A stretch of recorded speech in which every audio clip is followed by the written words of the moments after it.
Mapagpalang araw po sa inyong lahat. Ngayon po ay araw ng Linggo, ika-14 ng Abril. Pakinggan po natin ngayon ang mabuting balita ng Panginoon. Unang pagbasa. Pagbasa mula sa mga gawa ng mga apostol. Noong mga araw na iyon, sinabi ni Pedro sa mga tao, "Ang Diyos ni Abraham, Isaac at Jacob, ang Diyos ng ating mga ninuno, ang nagbigay ng pinakamataas na karangalan sa kanyang lingkod na si Jesus. Ngunit siya'y ibinigay ninyo sa may kapangyarihan at itinakwil sa harapan ni Pilato, gayong ipinasya na nitong palayain siya. Itinakwil ninyo ang banal at matuwid, at isang mamamatay tao ang hiniling ninyong palayain. Pinitay ninyo ang pinagmumulan ng buhay, ngunit siya'y muling binuhay ng Diyos, at saksi kami sa bagay na ito. At ngayon, mga kapatid, batid kong hindi ninyo nalalaman ang inyong ginawa, gayon din ang inyong mga pinuno.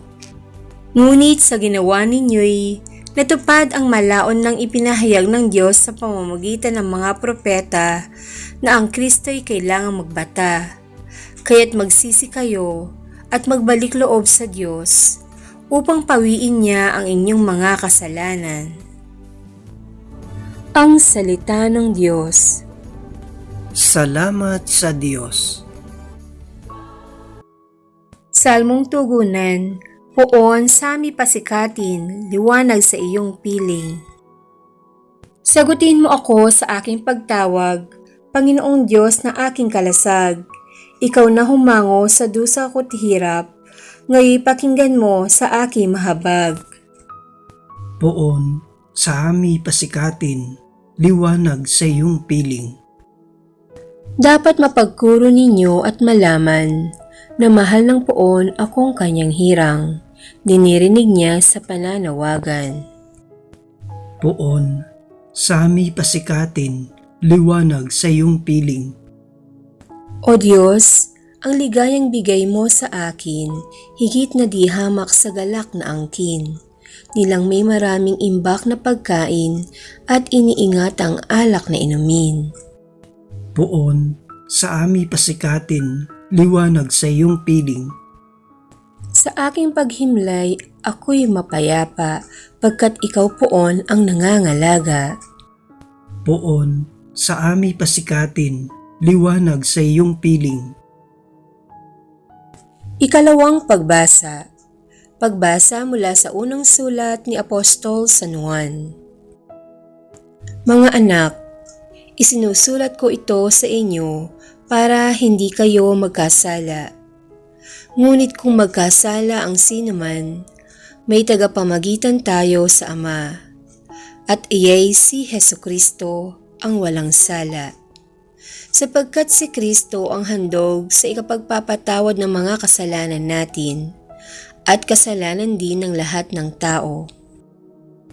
Nakatitiyak tayong nakikilala natin ang Diyos kung sinusunod natin ang kanyang mga utos. Ang nagsasabing, "Nakikilala ko siya, ngunit sumusuway naman sa kanyang mga utos," ay sinungaling, at wala sa kanya ang katotohanan. Ngunit ang tumutupad sa salita ng Diyos ay umiibig sa kanya ng wagas. Ganito natin nalalamang tayo'y nasa kanya. Ang salita ng Diyos. Salamat sa Diyos. Aleluya, aleluya. Poong Jesus, aming hiling, kasalatay liwanagin, kami ngayoy pag-alabin. Aleluya, aleluya. Ang mabuting balita ng Panginoon ayon kay San Lucas.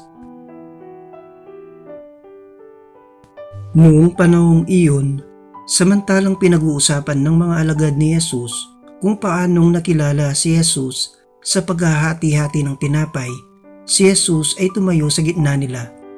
"Sumainyo ang kapayapaan," sabi niya sa kanila. Ngunit nagulat sila at natakot sapagkat akala nila'y multo ang nasa harapan nila.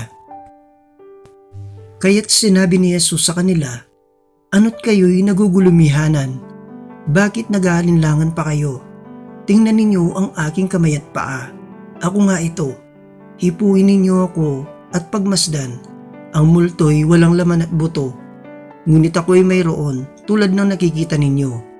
At pagkasabi nito, ipinakita niya sa kanila ang kanyang mga kamay at mga paa. Nang hindi pa rin sila makapaniwala dahil sa malaking galak at pagkamangha, tinanong sila ni Jesus, "May makakain ba riyan?" Siya'y binigyan nila ng kaputol na isdang inihaw, kinuha niya ito at kinain sa harapan nila. Pagkatapos, sinabi sa mga alagad, "Ito ang tinutukoy ko nang sabihin ko sa inyo noong kasama-sama pa ninyo ako. Dapat matupad ang lahat ng nasusulat tungkol sa akin sa kautusan ni Moises, sa mga aklat ng mga propeta at sa aklat ng mga awit." At binuksan niya ang kanilang pag-iisip upang maunawaan nila ang mga kasulatan. Sinabi niya sa kanila, "Ganito ang nasusulat, kinakailangang magbata ng hirap at mamatay ang Mesiyas at muling mabuhay sa ikatlong araw. Sa kanyang pangalan, ang pagsisisi at kapatawaran ng mga kasalanan ay dapat ipangaral sa lahat ng bansa. Magmula sa Jerusalem, kayo ang mga saksi sa mga bagay na ito." Ang mabuting balita ng Panginoon. Pinupuri ka namin, Panginoong Hesukristo.